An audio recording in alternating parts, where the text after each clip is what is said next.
السلام عليكم ورحمة الله، ازيكم عاملين ايه؟ في الفيديو النهارده هنتكلم عن الفرق بين تيفال اكزو باور وتيفال اكزو بلس، ودول اعلى مكوتين من تيفال بناء على طلب. هما الاثنين يعتبروا قريبين جدا في الامكانيات، ولكن برضو في اختلاف بينهم. وبما انكم مهتمين بالمكاوي اللي من الفئات العالية، فانا النهارده هعمل لكم ريفيو مفصل عنها، وهقول لكم سعرها، وهقول لكم كمان بلد الصناعة وكل حاجة تخصها في ريفيو. وخاصة عشان الناس اللي سألتني ينفع نكوي بيها ستاير او ينفع نعقم بيها انتريهات او مفروشات او مفارش سراير او حاجات زي كده، هنتكلم في كل الكلام ده النهارده باذن الله. انا بصور من معرض زهران المنصورة، وهسيب لكم تفاصيل العنوان والارقام التواصل وكمان اللوكيشن بتاع المكان تحت الفيديو في صندوق الوصف. لو اول مرة بتزور القناة اشتركي فيها وفعلي زر الجرس عشان يوصلك مني كل فيديو جديد، وما تنسيش تحط لنا اللايك الجميل اللي بيدعمنا. ويلا بينا نشوف الريفيو بتاعنا مع بعض. عايزين نعمل مقارنة بين المكوة دي والمكوة دي، الاثنين طبعا هم الترابيزة.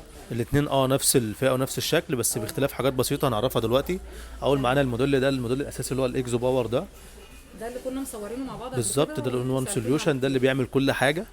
تمام، مش بتحتاج اي حاجه تانية بالنسبه مع المكوه ديت. اول حاجه معانا الترابيزه بتاعتها، هنا الترابيزه بتاعتها متحركه زي ما احنا شايفين كده، بقدر اشوف فيها اي وضع الافقي او المائل او العمودي زي ده كده. تمام. حاجه تانية كمان برضو هنا، ان في المكاوي ديت في الموديلين دول عموما انا اللي بتحكم في قوه دفع البخار من الزرار بتاعها. اي مكوه تانية عموما هي بتفضل تطلع بخار اوتوماتيك على طول من هنا كده. لا، انا هنا ممكن اكوي عادي خالص، ولو في اي حاجه كتان او اي حاجه عايز اعمل لها كسره بدوس عليها برضو زي ما انا شايف كده بالهاند بتاعتها ديت، وبتحكم انا في قوه البخار بتاعتها. سؤال بقى ناس كتير بتساله، المكوه اللي هي بتشتغل بالبخار ينفع تكوي من غير بخار؟ مع المكوه دي تكوي بدون بخار عادي. بالظبط يعني كده. الخزان بتاعها فاضي في مشكله؟ لا، انا عادي خالص ممكن اكوي المكوه دي بدون بخار نهائي عادي، مفيش مشكله. تمام. طيب، لان انا اللي بتحكم في البخار ده، فبدوس عليه بتحكم فيه. فلو عايز اكوي اي حاجه كتان او كسره او ادوس على اي حاجه مثلا تقيله، فبدوس عليها بالمكوه دي عادي. تمام. ايه الفرق بينها بقى وبين اللي هي الثانيه دي؟ تمام، الفرق ما بينهم الاثنين ان الموديل ده بتقفل في مصنع فرنسا كله. اول واحد ده، لا، التيفال اكزو باور ديت. تمام، ده بيبقى تقفيل كله فرنساوي. بيبقى فيه كام اوبشن زياده هنا برضو. بيبقى فيه 3 مراحل هنا للكوي. معانا برضو الاون والاوف هنا، وفي برضو الانتي كالس ده اللي هو الاملاح. تمام، والخزان بتاعه تكون ريموفابل، اللي هو ممكن اشيله واركبه تاني. بشيله املاه كده. تمام. الخزان كام لتر؟ بيبقى لتر وواحد من 10. تمام. تمام.